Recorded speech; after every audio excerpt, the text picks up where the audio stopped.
Le phénomène Snapchat. Les gens ont tendance à avoir beaucoup d'amis Snapchat. Ils reçoivent beaucoup des photos de murs, de plafonds, puis de flammes. Puis c'est un truc que j'ai beaucoup de mal à comprendre. Les flammes Snapchat. Le fait d'avoir une liste de snaps à ouvrir, puis quand tu ouvres les snaps, c'est juste... Les gens, ils prennent une photo comme ça, du plafond, ils t'envoient ça. Parce qu'ils veulent maintenir leurs streaks. C'est comme ça qu'on le dit, je pense. Les flammes. J'ai beaucoup de mal à comprendre ce phénomène-là parce que pour moi, ça bouffe beaucoup de ton cerveau en fait, de faire des flammes. Peut-être qu'il y en a dans les commentaires qui vont pouvoir me dire si ça a vraiment une raison d'être pour eux. Disant, mais les flammes, c'est une vraie motivation que j'ai, c'est cool. Je suis ouvert à le voir comme ça moi aussi. Je veux que vous me fassiez comprendre.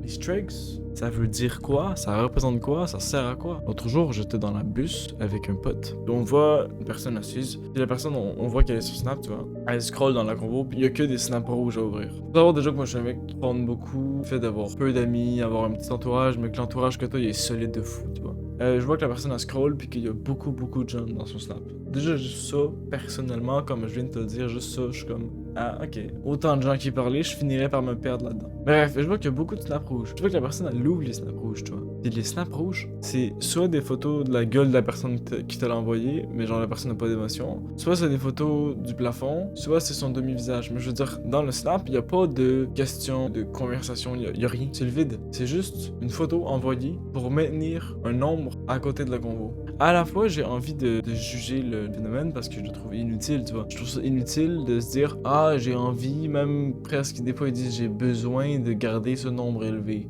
Bon, j'aimerais bien pouvoir redéfinir la définition de besoin pour eux, hein, parce que bon. Mais bon, c'est pas à moi de juger ce qu'ils aiment dans la vie, ce qu'ils ont envie d'avoir, ce qu'ils ont envie de faire. Ils font ce qu'ils veulent. Mais ce phénomène me fait. Il me trigger un peu en fait. Disons, au lieu de recevoir des strikes, tu reçois des compliments. Ce serait pas mieux? Le phénomène de strike, je le capte pas.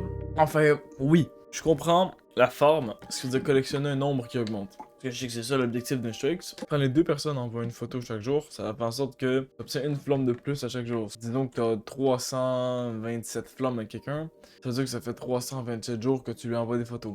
Mais ça ne veut rien dire. Envoyer une photo 327 jours d'affilée. Si c'est pour être des photos comme je les vois dans les bus, comme je t'ai dit tantôt, il a pas d'intérêt à te dire que t'as envoyé 327 fois la même photo inutile à quelqu'un.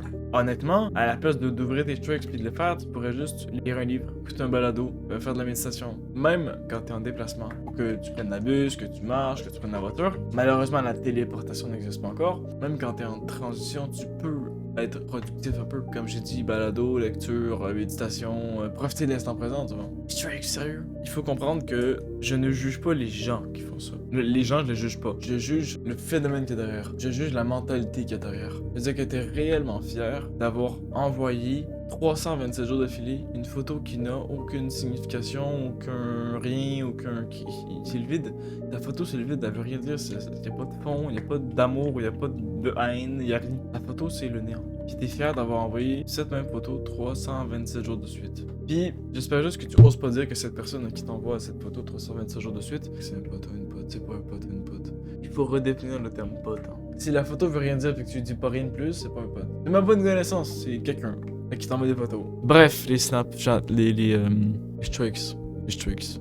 Les streaks. Alors oui, j'aimerais bien encourager les gens à arrêter de le faire parce que c'est objectivement inutile. Mais en même temps, si vous kiffez à faire ça, je peux pas vous dire ce que vous kiffez c'est de la merde parce que c'est subjectif. Mais j'essaie juste de vous faire rendre compte que envoyer une photo dans laquelle il y a aucun sens, dans laquelle c'est vide, il y a rien à apprendre de cette photo-là, un nombre X de jours d'affilée, c'est inutile. Je sais que le temps évolue, que la vie évolue, fait que la manière d'avoir du fun, la manière de découvrir de nouveaux trucs, la manière de collectionner quelque chose, forcément ça change. Forcément ça change. Tout évolue dans la vie. Tout ne peut pas bien évoluer. Instagram, à mon avis, fait partie des trucs de merde de l'évolution. En plus, encore plus Snapchat, pas comment ça s'appelle l'abonnement Snapchat là où il faut faire je ne sais quoi. Ça fait partie des upgrades de l'univers que je suis comme, oh, on aurait pu éviter quand même. Bref, j'espère que la vidéo t'a plu. J'essaie de faire une analyse des tricks, de ce que j'en pense, de comment je le vois. J'espère que t'as aimé. En fait, si t'as aimé la vidéo, tu sais quoi faire. En fonction de comment t'as kiffé la vidéo, tu sais quoi faire. Donc merci d'avoir regardé, puis on se voit une prochaine fois. Merci.